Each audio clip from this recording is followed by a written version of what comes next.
Alright everybody, welcome back to the Driveway Engineer. I'm JR. Today, I saw this, I see it everywhere, in every group, every hobby, every interest I have. I see this play out again and again, and I beat it like a dead horse at you guys again and again. And I've been called a hater and everything else again and again. It just comes up constantly that somebody well-meaning, eager, excited to get into their new hobby of screwdrivers or 3D printing or beer drinking or iridescent turtles or what the fuck ever. They hop on the internet, they got a few stimmy checks burning a hole in their pocket or a tax return or a bonus or whatever, cashed out their 401k, I don't know, rich uncle died, pass go.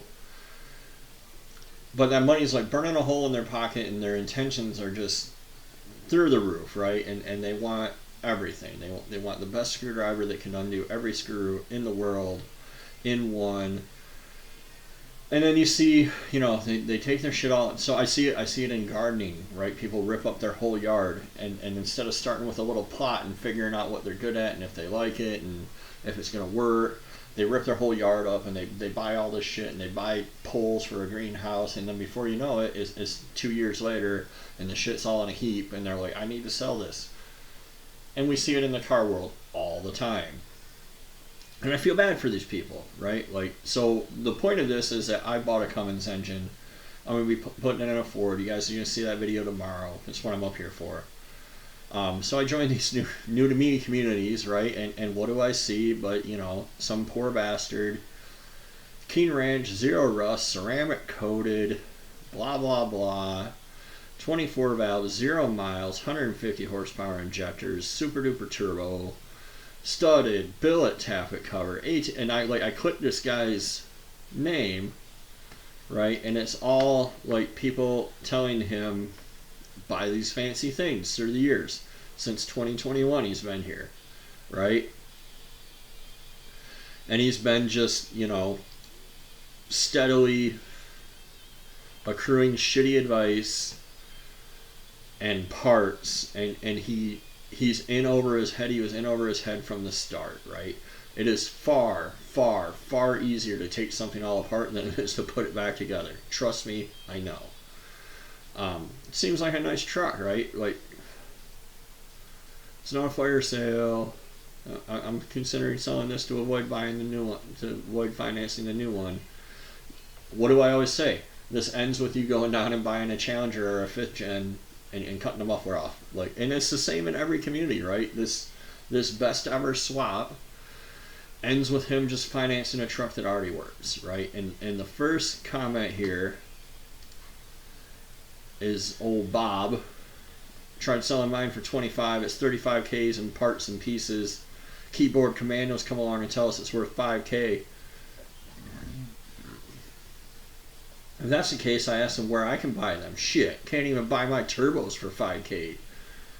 Well, Bob, you remember the meme, like, be like Bob? Don't be like Bob. Don't be like this Bob. This Bob is fucked up. This Bob was shitting on you and me and people like us who are junk that's not good enough runs, right? I guarantee people told Bob, hey, you can just, that engine runs, just put it in. Just put it in, Bob. Oh, I want it done properly. Blah, blah, blah, blah, blah, blah. My wheels cost $5,000, bro. Well, that's, you know what you can't do, Bob? You can't finish a fucking swap. And here he is, 2 years ago. I want 300 horsepower. Okay, well, that's double what a 12-valve rotary pump made to begin with. He buys some shit. He doesn't know if it'll work. Why did you buy the shit, Bob? Further on, he bought some more shit. He doesn't know if it'll work. Let me see. I want to get up here. Would anybody be willing to help me finish my swap? I have a complete shop with a lift. Then he comes back with, I want 450. You never succeeded in making 300, Bob. You never succeeded in making the 160 that it makes stock, Bob. You were too good for those things, Bob. And now you want 450? And again, without a doubt, out there telling people like, hey, you need all this shit to do the thing. And you don't. And that is my message to you going into the new year. Like, be realistic about what you can actually do, what you can afford, what you're motivated to do, how much time you have. Don't take your shit all apart and cut big holes in it because you gotta cut it out right to do it proper, blah, blah, blah. And let me show you this. I'll actually do a whole video on this. But let me show you the repair on my 4Runner. Goodness. Years ago, that I was told would not work because it was not done properly.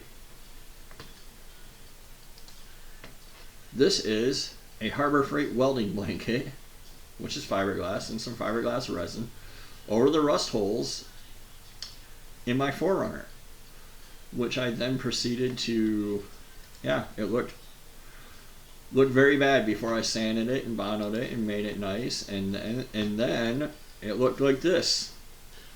And it still looks like this because I was realistic about my budget and my time. Could I cut the... I actually have the skill and the spot weld cutter and the knowledge of how to pull this whole quarter panel off and replace it. I just didn't want to embark upon that $1,000 week-long project. So I didn't, right? I did what I needed to do to get me going down the road. And this was in... I don't know if it's going to give me a date. Let's go back.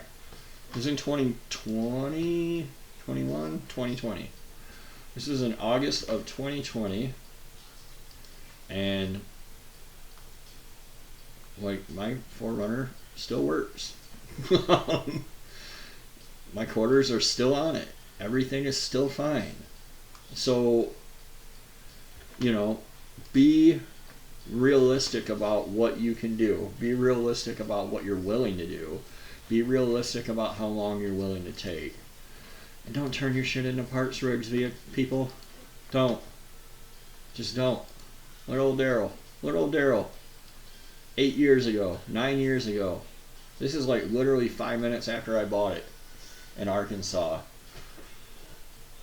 And I didn't cut it all apart. I didn't cut big pieces out of it. I kept it a whole truck. I can go drive it right now if I want. So, anyway, nice rant. Enjoy the beer. Thanks for watching. Have a good evening. We'll have a video on the Cummins tomorrow. We'll see you guys next time.